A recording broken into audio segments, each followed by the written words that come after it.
រឿងផ្កាយលើមេឃមានប៉ុន្មានក្រោយពីលោកចៅហ្វាយក្រុងយកកុមារបញ្ញាមកចិញ្ចឹមព្រមទាំងផ្ដល់ឲ្យបានរៀនសូត្រយ៉ាងល្អនោះកុមារបញ្ញាក៏កាន់តែមានភាពឆ្លៀសវៃជាងមុនថ្ងៃមួយចៅហ្វាយក្រុងមួយទៀតបានបញ្ជូនទូតមកជួបលោកចៅហ្វាយក្រុងដែលចិញ្ចឹមកុមារបញ្ញាដោយប្រាប់ថាចង់ចងសម្ព័ន្ធមេត្រីជាមួយគ្នាក្រោយពីការជួបលៀងស្វាគមន៍បានកន្លងផុតទៅលោកទូតក៏និយាយទៅកាន់លោកចៅហ្វាយក្រុងថាពួកយើងបានទទួលដំណឹងថា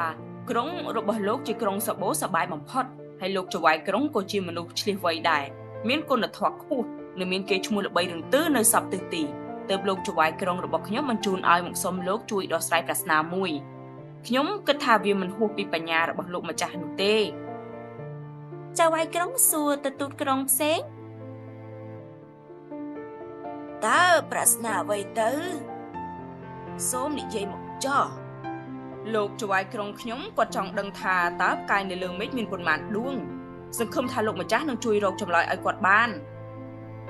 ទូតមកពីក្រុងផ្សេងនិយាយទាំងស្នាមញញឹមបង្កប់ដោយល្បិចកលក្រោយពីបានស្ដាប់នៅសំណួរនេះហើយលោកចៅហ្វាយក្រុងក៏គិតក្នុងចិត្តថាចៅហ្វាយក្រុងនោះមានគំនិតចង់បំបាក់មុខគាត់ប្រកបណាស់តែពេលនេះលោកក៏ទល់គំនិតដែរមិនដឹងថាតើផ្កាយនៅលើមេឃមានប៉ុន្មានដួងនោះទេគាត់បានត្រឹមតែអង្គុយស្ងៀមគិតក្នុងចិត្តប៉ុណ្ណោះទូតក្រុងផ្សេងនិយាយបន្តបើលោកចៅហ្វាយក្រុងមិនដឹងក៏មិនអីដែរទៀតខ្ញុំនឹងត្រឡប់ទៅប្រាប់លោកម្ចាស់ខ្ញុំថាប្រស្នានេះវាពិបាកខ្លាំងណាស់សម្រាប់លោកម្ចាស់ចៅហ្វាយក្រុងក៏រកវិធីដោះស្រាយបញ្ហាចំពោះមុខសិនដើម្បីមានពេលវេលារកចម្លើយនៅពេលក្រោយរឿងអីយើងមិនដឹងចម្លើយនោះប៉ុន្តែយើងត្រូវការពេល3ថ្ងៃដើម្បីរាប់ផ្កាយនៅលើមេឃជាមុនសិនរួចយើងនឹងផ្ដល់ចម្លើយដល់លោកវិញចៅហ្វាយក្រុងឆ្លើយយករួចខ្លួនមួយគ្រាសិនលោកទូតបន្តឆ្លើយយល់ស្របបាទខ្ញុំរងចាំស្ដាប់ចម្លើយនៅ3ថ្ងៃក្រោយក្រោយពីត្រឡប់ទៅដល់ដំណាក់លោកចៅហ្វាយក្រុងក៏កោះប្រជុំអ្នកប្រាជ្ញក្រុងទាំងអស់ដើម្បីរកចម្លើយប្រស្នានេះប៉ុន្តែគ្មាននរណាអាចឆ្លើយបានឡើយតែខ្ញុំដឹងថានៅលើមេឃមានប្រកាយប៉ុន្មានដួងលោកពុកកុមារបញ្ញាដែលជាអ្នកបម្រើទឹកតែដល់អ្នកប្រាជ្ញបាននិយាយអះអាងឯងពិតជាដឹងមែនឬចៅហ្វាយក្រុងសម្លឹងមើលមុខកុមារបញ្ញាដោយឆ្ងល់ក្នុងចិត្តកុមារបញ្ញាឆ្លើយបាទពុកទុកភារកិច្ចនេះខ្ញុំចោះខ្ញុំដឹងដោះស្រាយដោយខ្លួនឯងបញ្ញាធានាដោយប្រស្នាដោយជឿជាក់ក្នុងចិត្តដល់ពេលគម្រប់3ថ្ងៃទូតក្រុងផ្សេងក៏បានធ្វើដំណើរមកទទួលចម្លើយពីលោកចៅហ្វាយក្រុងហើយនៅក្នុងទីប្រជុំនោះក៏មានកុមារបញ្ញាចូលរួមផងដែរលោកទូតសួរលោកចៅហ្វាយក្រុងបែបក្អេងក្អាង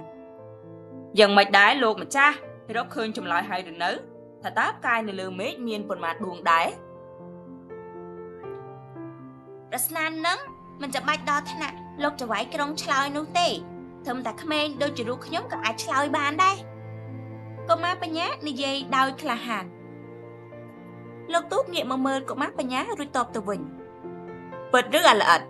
ដែលឯងដឹងថាផ្កាយនៅលើមេឃមានចំនួនប៉ុន្មានដួងនោះប្រកាសណាវាគួរឲ្យចម្លែកមែនតើដែលចៅហ្វាយក្រុងរបស់លោកមិនដឹងថាផ្កាយនៅលើមេឃមានប៉ុន្មានដួងសូម្បីតែក្មេងតូចដូចជារូបខ្ញុំក៏ដឹងដែរថាផ្កាយនៅលើមេឃចាស់មានចំនួនស្មើនឹងក្របខ្សាច់នៅក្នុងឆ្នេរសមុទ្ររបស់យើងនេះឯងខ្ញុំបានរាប់រួចហើយបើមិនជឿទេសូមលោកទៅរាប់ក្របខ្សាច់ដែលខ្លួនឯងមើលចោះនេះពិតជានឹងបានដឹងច្បាស់ជាមិនខានកុមារបញ្ញាឆ្លើយព្រមទាំងងាកមកញញឹមចំអកឲ្យលោកទូត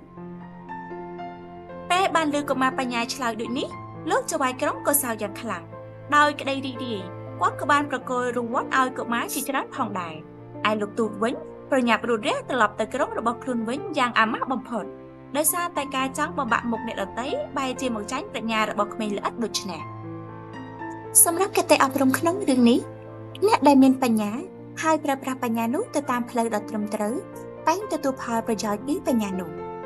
ចំណែកការប្រើបញ្ញាទៅតាមផ្លូវមិនល្អក៏នឹងទទួលផលមិនល្អមកវិញដូចគ្នាដែរ